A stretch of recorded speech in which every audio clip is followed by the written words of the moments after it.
50 लाख विम्याची रक्कम आपल्याला मिळावी यासाठी सख्या लहान भावानेच मोठ्या भावाचा खून केल्याचा धक्कादायक प्रकार समोर आलाय। विम्याच्या रकमेच्या हव्यासापोटी एका भावाने आपल्या भावाचा निर्घृण खून केला। बेळगाव जिल्ह्याच्या मुडलगी तालुक्यातील कल्लोळी गावामध्ये ही धक्कादायक घटना उघडकीस आली। या खुनातील मुख्य आरोपी बसवराज तळवार याच्यासह बापू शेख, इरप्पा हडगिनाळ, सचिन कंठेनवर अशा एकूण 4 आरोपींना पोलिसांनी अटक केली असल्याची माहिती जिल्हा पोलीस प्रमुख डॉक्टर भीमाशंकर गुळेद यांनी दिली। ते पत्रकार परिषदेमध्ये बोलत होते। आरोपी बसवराज तळवार यांनी आपल्या मोठ्या भावाच्या नावावर 50 लाख रुपयांचा विमा केला होता। भावाचे निधन झाले तर त्या विम्याची रक्कम आपल्याला मिळेल या हव्यासापोटी त्याने आपल्या भावाला फसवून त्याला विषारी पदार्थ देत अज्ञात ठिकाणी नेऊन बापू शेख, इरप्पा हडगिनाळ, सचिन कंठेनवर या आपल्या साथीदारांसोबत भावाचा लोखंडी रॉडने मारून खून केला। या घटनेनंतर 4ही आरोपी कल्लोळी गावातून फरार झाले होते। परंतु घटप्रभा पोलिसांनी मोबाईल टॉवर लोकेशनच्या मदतीने तपास घेत सर्व आरोपींना अटक केली असून पुढील तपास सुरू आहे।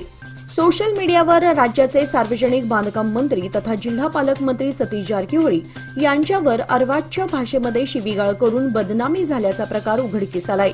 या प्रकरणी मोहित नरसिंह मूर्ती वय 38 राहणार तुमकुर या नावाच्या एका व्यक्तीविरुद्ध पोलिसांनी गुन्हा नोंदवला असून त्याला आज बुधवारी जिल्हा न्यायालयामध्ये हजर करण्यात आले होते। या गुन्ह्यांचा स्थानिक पोलिसांसह गुन्हे शाखा आणि सायबर सेल पोलिसांकडून तपास सुरू असल्याचे सांगण्यात आले। बेळगाव उत्तर मतदारसंघाचे आमदार आसिफ सेठ यांनी अमननगर, अशोकनगर आणि सुभाषनगर भागातील रहिवाशांचे जीवनमान सुधारण्याच्या उद्देशाने पायाभूत सुविधा विकास प्रकल्पांचे काम हाती घेतले आहे।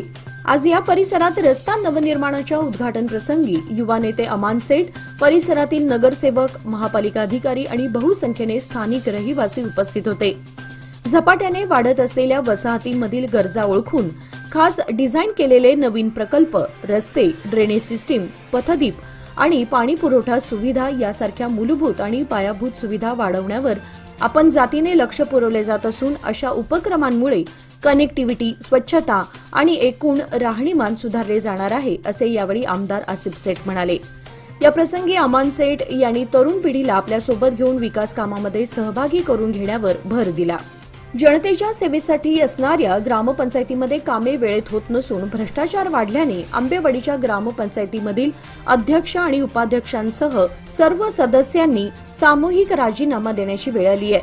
ग्रामसभेतील सर्वसाधारण सभेमध्ये एकमताने सामूहिक राजीनामा देण्यात आलाय। ग्रामपंचायतीमध्ये भ्रष्टाचार बोकाळला असून ग्रामस्थांची कामे वेळेवर होत नाहीत। आतापर्यंत 6 ते 9 पीडीओंची बदली झाली, पण आज पावेतो गावाचा आणि गावकऱ्यांचा विकास काही झाला नाही।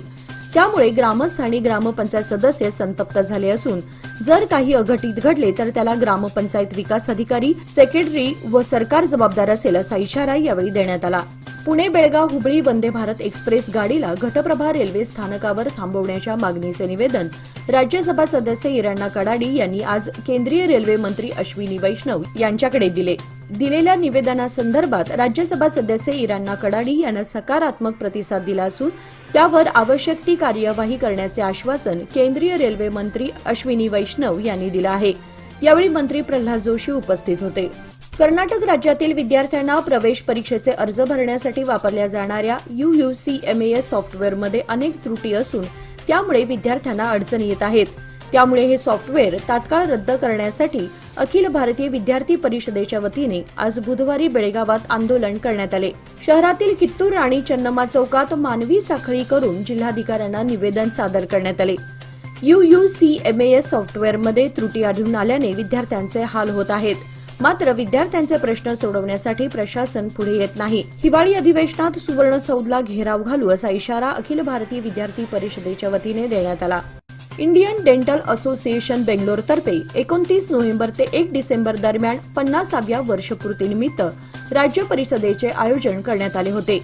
यानिमित्त इंडियन डेंटल असोसिएशन बेळगाव शाखेला शुक्रवार दिनांक 29 नोव्हेंबर रोजी आरोग्य आणि कुटुंब कल्याण मंत्री दिनेश गुंडूराव तसेच उच्च शिक्षण मंत्री डॉक्टर सुधाकर यांच्या हस्ते सर्वोत्कृष्ट सर्वांगीण क्रियाकल्प 2024 साठी पुरस्कार देऊन सन्मानित करण्यात आले। यावेळी अध्यक्ष डॉक्टर नवीन दोडवाड, मानद सचिव डॉक्टर बिंदू होसमणी आदी उपस्थित होते। बेळगाव ग्रामीण भागामध्ये गेल्या अनेक दिवसांपासून सर्व्हर डाऊनच्या समस्येमुळे रेशन दुकानदारांना धान्य वाटप करण्यात अडचणी येत होत्या. मात्र पुन्हा ही समस्या निर्माण झाल्यामुळे रेशन दुकानदारांची डोकेदुखी वाढली आहे. शिधापत्रिका धारकांच्या बोटांचे ठसे न घेता ऑफलाईन पद्धतीने धान्य वितरण केले जात होते. काही वर्षांपासून ही पद्धत बंद करून बायोमेट्रिक पद्धतीने शिधापत्रिकेवरील एका व्यक्तीचे ठसे घेऊनच धान्य वितरण केले जात आहे. रेशन वाटप करण्यासाठी प्रत्येक रेशन दुकानदाराकडे कार्ड धारकांच्या बोटांचे ठसे उमटवण्यासाठी इम्पोज मशीन असून या मशीनवरच बोटांचे ठसे घेतले जातात. मात्र पुन्हा सर्व्हर डाऊनचा फटका बसत आहे. प्रतिवर्षीप्रमाणे महाराष्ट्र एकीकरण युवा समिती बेळगाव आयोजित भव्य सामान्य ज्ञान स्पर्धा 2025 सीमा भागातील मराठी भाषा, संस्कृती आणि परंपरा यांचे संवर्धन करण्यासोबतच विद्यार्थ्यांना बुद्धिवर्धक होऊन भविष्यातील स्पर्धात्मक परीक्षेला धैर्याने सामोरे जाण्यासाठी प्रोत्साहित करत आहेत. ही स्पर्धा येत्या 5 जानेवारी 2025 रोजी मराठा मंदिर, खानापूर रोड, बेळगाव येथे संपन्न होणार आहे. सामान्य ज्ञान, बुद्धिमत्ता, शिवकालीन इतिहास, संयुक्त महाराष्ट्र चळवळ व सीमा प्रश्न या विषयावर आधारित सदर स्पर्धा होणार आहे. विजयी स्पर्धकांना रोख रक्कम, प्रशस्तीपत्र, स्मृतिचिन्ह देऊन गौरवण्यात येणार आहे, तर सहभागी सर्व स्पर्धकांना प्रशस्तीपत्र देण्यात येणार आहे. नाव नोंदणीची अंतिम तारीख 1 जानेवारी 2025 असून स्पर्धकांनी नावनोंदणी करण्यासाठी महाराष्ट्र एकीकरण युवा समिती कार्यालय, कावळे संकुल, टिळकवाडी, बेळगाव येथे संपर्क साधावा असे कळवण्यात आलं आहे. मास्टर आर्ट कॉम्पिटिशन मुंबई यांच्यातर्फे दरवर्षी संपूर्ण भारतभर चित्रकला स्पर्धा, टी शर्ट रंगवणे, चित्र काढून रंगवणे या स्पर्धा घेण्यात येतात.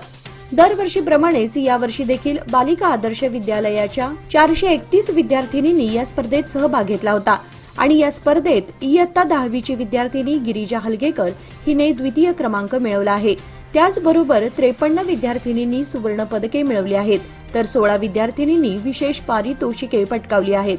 शाळेचे मुख्याध्यापक NO डोणकरी यांना ग्लोबल आर्ट मुख्याध्यापक या विशेष पुरस्काराने सन्मानित करण्यात आले आहे. या सर्व विद्यार्थिनींना शाळेचे चेअरमन GN फडके यांचे प्रोत्साहन मिळत आहे, तर मुख्याध्यापक, सर्व शिक्षक वर्ग आणि चित्रकला शिक्षिका कविता चौगुले यांचे मार्गदर्शन लाभले. महाराष्ट्र विधानसभा निवडणुकीचा निकाल लागल्यानंतर गेल्या 11 दिवसांपासून सुरू असलेला महायुतीतील हाय व्होल्टेज ड्रामा अखेर संपलाय. देवेंद्र फडणवीस यांचा मुख्यमंत्रीपदाचा मार्ग अखेर मोकळा झालाय. पक्षाच्या कोअर कमिटीच्या बैठकीत देवेंद्र फडणवीस यांची विधिमंडळाचा नेता म्हणून निवड करण्यात आली आहे. त्यामुळे फडणवीस हेच मुख्यमंत्री होणार असल्याचं स्पष्ट झालंय. गुरुवार दिनांक 5 डिसेंबर रोजी देवेंद्र फडणवीस यांचा आझाद मैदानावर ग्रँड शपथविधी सोहळा होणार आहे. मुख्यमंत्री पदाच्या शपथविधीनंतर राज्याचे 21वे मुख्यमंत्री म्हणून फडणवीस राज्याचा कारभार सांभाळतील. या बैठकीत भाजपचे वरिष्ठ नेते, केंद्रीय निरीक्षक विजय रुपाणी आणि अर्थमंत्री निर्मला सीतारमण उपस्थित होते. शहापूर, बेळगाव येथील आदर्श मराठी विद्यामंदिर प्राथमिक शाळेमध्ये बुधवार दिनांक 4 डिसेंबर रोजी निवृत्त मुख्याध्यापिका गीता पवार तसेच भरत बडमंजी यांच्या वतीने शाळेला कार्यालयीन ग्रंथालयासाठी लोखंडी रॅक भेटीदाखल देण्यात आले. यानिमित्त आयोजित करण्यात आलेल्या कार्यक्रमादरम्यान मुख्याध्यापक विठ्ठल पाटील यांनी गीता पवार आणि भरत बडमंजी या दाम्पत्याचा उपस्थितांना परिचय करून देऊन सन्मान केला. भारता बागेवाडी यांनी आभार व्यक्त केले. या प्रसंगी शाळेतील शिक्षक गीता खंडूकर, माया लोहार, रेणुका शिनोळकर, शिक्षक JB पाटील आणि विद्यार्थी वर्ग उपस्थित होते.